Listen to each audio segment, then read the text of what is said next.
General Santos City, which is dirita sa plaza. So karon manglaag ta sa Pioneer Avenue, General Santos City. Mag-unsa man ta diri karon? Mangaon? Mangaon ha, mangaon.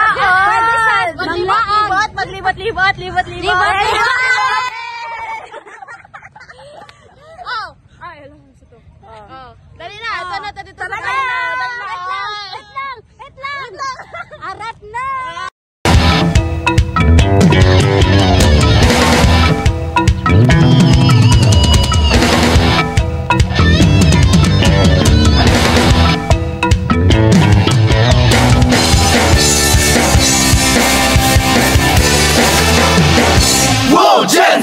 Gensan Tuna Festival, taas noo mga general.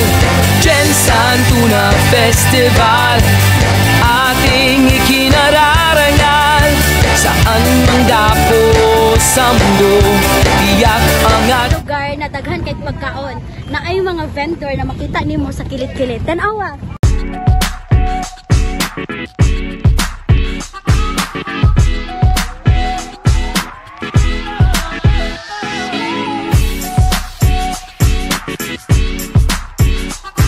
So nasa karon diri sa Pioneer Avenue, which is daghan kay pagpakita ng mga food stall or more known as sa mga pastilan, na which is ginaadtuan sa mga estudyante, mga trabahante, na very affordable and not very pricey para sa mga nagatipid. So let's go. So perfect kayo nila agana no sa gabi kayo. Colorful kayo o dili kayo daghang tao. So perfect jud days labi na sa mga introvert o kaning dili kayo ganahang tao. So ali na. So dili lang na mao ang naa diri so malantawan pa ninyo ang mga ubang sangkap. Dili lang lami jud, kundi lami jud. So makita ninyo nga daghan jud tao nga nangadto diri para lang mukaon sa ilang pastil ug dili lang kana ha, daghan sila og toppings ug convenient kayo sa tanan. So suroyo na to, tara na. Ayaw mo kaulaw nga ikaw nga nagsayaw, sasayaw sa manubo.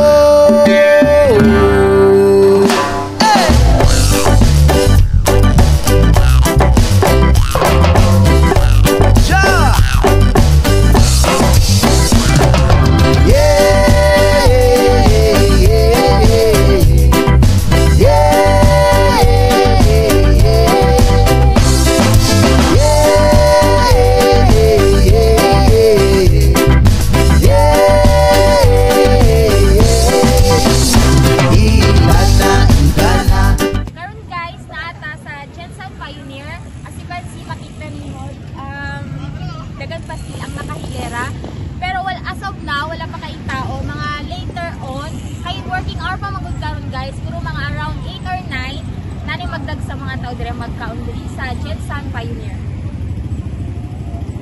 Okay, so karon guys, madunggan ninyo ang tingog na ay mga tricycle na nagapamasada diri sa Pioneer, and around 6 PM na ni siya, and naay mga naapoy mga saba sa mga tao kay hinay-hinay na sila og panguli and magkaon diri sa Pioneer. Alam mo ba, munti ka na sumuko ang puso ko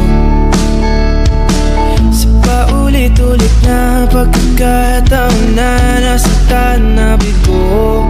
Mukhang delikado na naman ako. Bakit ba kinikilig na naman ako? Pero ngayon ay parang kakay. So balita guys, kaya medyo murag lamig na siya. So magbalita sa barbecue nga amoy pa lang guys. Sarap na. Kung anong sagot sa mga tanong dahil ikaw ang katiyakan ko. Hindi na ako bibitaw. Iyong ipanagay sa'yo. Kung anong kulay nga pinagsisilbing tanglaw. Ikaw ay dilaw. Di akalain mararamdaman ko muli ang yakap ng panahon habang kumakalabit ang init. Over 10, lamig kayo siya guys, as in lamig kayo siya. Why buret? Wala siguro. Parang humingiti na naman ako, kaya ngayon di na ako mangangamba kahit anong sabihin nila. Ngayong andyan ka na, di magmamadali. Lami! Bastang lami. Anong sagot sa mga tanong dahil ikaw Murag gigutom ang buoy. Mas nita? Saman, tara? Papak doon!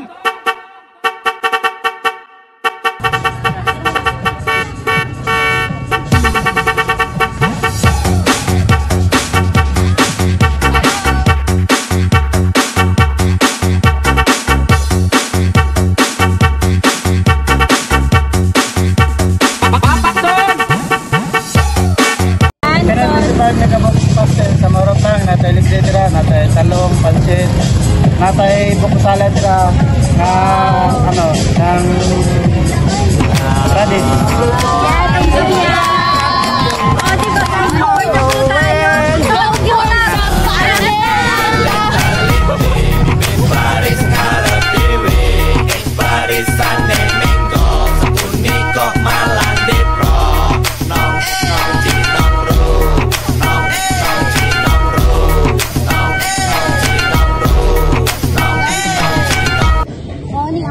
Ginagayot dali sa Jetson, guys. Ang kanang pastilan ko rin nila kuya. Lami kayo kay since elementary pag diri jud ko kakaon pag humanap eskwela. Di dalam kamar, lampu betina lari melompat-lompat, dikejar-kejar anaknya yang kecil meloncat. Senja lucu dengan kasih sayang ibu dan anak. Langit senja mengandung sapi beranak, terpesona rantau melihat. Daan kalami malintan yung mga pangalan. Sobrang kalami, hindi na ko maalala si sir. Saan pangalan? Sobrang kalami, pero hindi kadalan sa kauna-una si sir na perfect daw me. Did you know na si Sir Arthur? Muna siya doon nagkanta sa pinakasikat ng music. Ay, example. Roti cawe, marmoyo rebah terguling tidur di pangkuannya Idasima yang segera. Cium cangkol buah dadanya, kemana rantau gudel pergi, panggung selalu harum dengan arah yang wangi. Di Sriwedari. Sige, ay pass this phone sa isang katao nga sige raw kaon og pansit. Abot sa other table. Wow. Oh. Ano na lang? Wala reklamo. Wala ka anong pansit. Wala reklamo. Right, cut it. Sige, cut. Insight na ako. Hi guys, ako din ang pinakagwapa diri sa Jensen. Doon lang siya sa Golden State, sa Cornecia, o convenient kay siya adtuan kay para sa mga estudyante nga naggatipid ug maayo kay tungod daghan kay gastusonon sa eskwelahan. Og dili lang kana, daghan kaayog store diri sa gilid-gilid na maadtuan sa mga tawo. Like na ay mga Dunkin Donuts, mga Tops and Mix. Diba daghan kay siya makananan. So karon, mulakaw na pud ta kay para mangita ta kung unsay maayuhon diri sa Chet.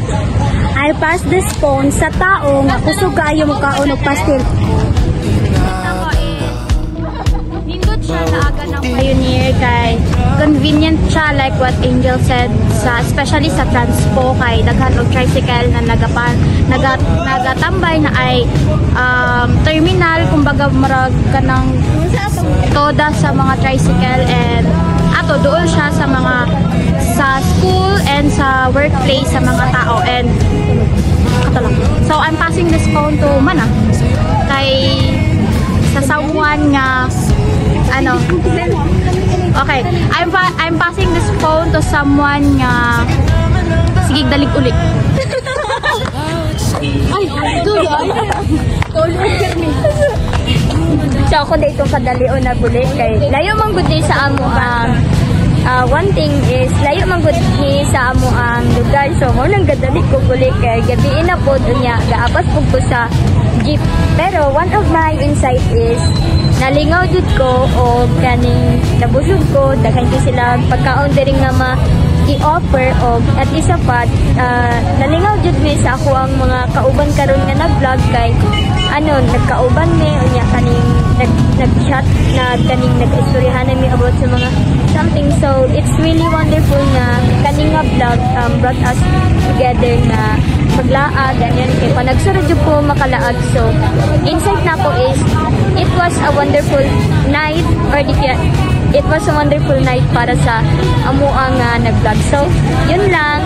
Pero isa po di ay ni siya hawod kini siya laagan is because of its historical background. So yun lang. Bye. Hi guys, so ako ang mag-outro karon sa atong vlog, and I hope na namoy na learn something or nag-enjoy mo sa atong vlog for tonight. And recap lang sa atong vlog nata sa Pioneer Avenue, which is ang pinaka-sentro sa atong downtown sa General Santos City. And diri sa Pioneer Avenue dagan og mga historical context mo ni siya ang pinakadugay ng avenue diri sa General Santos City, which is makita ninyo. And at the same time makita na to ang pinaka-oldest nga structure na nagatindog sa Jansan, which is ang and at the same time ang Pioneer Avenue kay diri po na to makita ang iba't iba nga business establishment, and before pa naging big city or nag-progress ang General Santos City is tanang mga kalakaran even sa mga Chinese or sa mga dayuhan nga na ato sa Jansan is diriya sa Pioneer or diriya nakita ko sa Pioneer ang mga kalakaran. So in that in some details I hope na namoy na learn and